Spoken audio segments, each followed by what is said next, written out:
Welcome back to Face to Face. I'm John Ralston. Cosmetic medicine is big business, and now family doctors are getting in on the action. Joining me now, Dr. Gary Lee from the Horizon Ridge Wellness Clinic. He's relinquishing his family practice in favor of cosmetic procedures. Welcome to the program. Well, thank you, John. So talk about this. How did you make this decision? Why did you make this decision?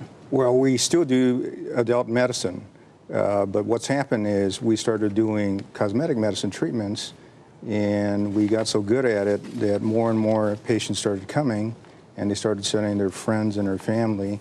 And now it's grown to the point where it's taking over the majority of our practice. Well, what were you doing before? What kind of doctor? What kind of specialty? Well, I'm a family practitioner, but quite honestly, we're not doing a lot of family practice right now. We've cut back, and I'm only doing adults. So I don't do pediatrics. I don't see kids. I don't do obstetrics. You know, family docs are trained to deliver babies, but quite honestly, very few of them do for medical legal reasons. So we have an entire field that we no longer practice. And you have gynecology, and it doesn't really pay for most family docs to do gynecology. So it's about the money. This is really about the money, isn't it? Well, yes and no. And it's not only about the money. The money is part of it, but actually the satisfaction of doing what you're doing has a lot to do with it, John. Well, and I'm sure there's a lot of satisfaction you get from it. It can be very rewarding. But here you are. How long were you practicing before you decided to make this change? Well, I've been a doctor since 1990, and I originally came here to Vegas in '93, and I was a family doctor at Nellis Air Force Base. So really, we practiced for quite a while, but you know, the way you have to practice now to survive is very difficult. And I've heard you say in the context of what the pressures are, and the pressures are simply that you have to see more and more people to pay the bills. And every year, the reimbursements keep dropping. And as you know, primary care medicine has taken the brunt of the impact. So if you want to survive, you have to do procedures. And Botox is a procedure. Cosmetic injections are procedures. The only thing is we're starting to go into an area where other people feel that is proprietary.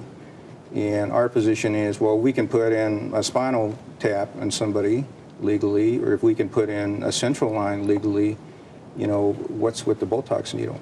I don't get it. You know, is it a matter of safety or is it a matter of money? Who does the Botox injections at your place? I'm the only one, John. You do it I'm yourself? I'm it. Are you stunned to hear that medical assistants are doing that? I really think, yes, I am. I really think you should have some kind of a medical background to do Botox injections. Now, the question really is, where do you draw the line and how do you do it? And what manner of monitoring will you allow? For example, if you're a plastic surgeon, most of the time you actually don't do the Botox. If you're a busy, productive plastic surgeon, you and I know they're not injecting Botox, they're in the operating room. Right. There's no such thing that they're injecting Botox all day. So who's doing it for them? Who should be doing it for them? Well, you tell me. Well, a nurse, I think, it would be all right, which is what Benjamin Rodriguez advertises on his website. She's not a nurse, though. But, I mean, should patients be concerned? We're going to get back to your practice in a moment, but should patients be concerned that a medical assistant is doing these injections? The answer I would have to give would be, yes, I'd be concerned.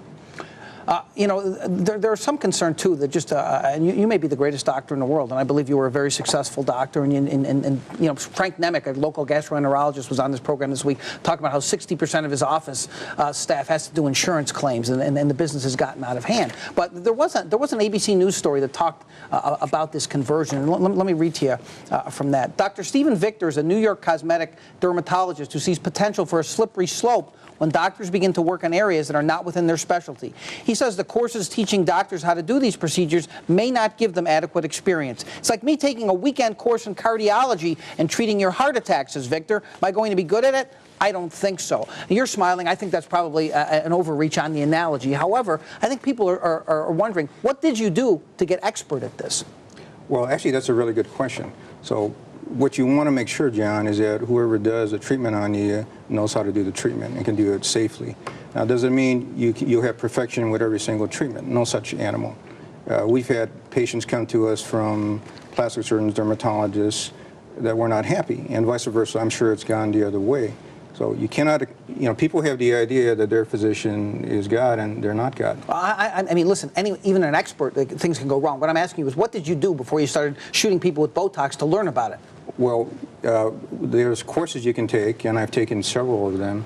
And so I've gone through training at CME conferences, continuing medical education conferences, where you've trained hands-on, whether it's people from Canada, some of the top physicians out there, people like, I've been to a conference with Arnie Klein, who's now famous with the Michael Jackson thing, and also with other doctors that are prominent in the field. Michael Keane, one of the famous plastic surgeons.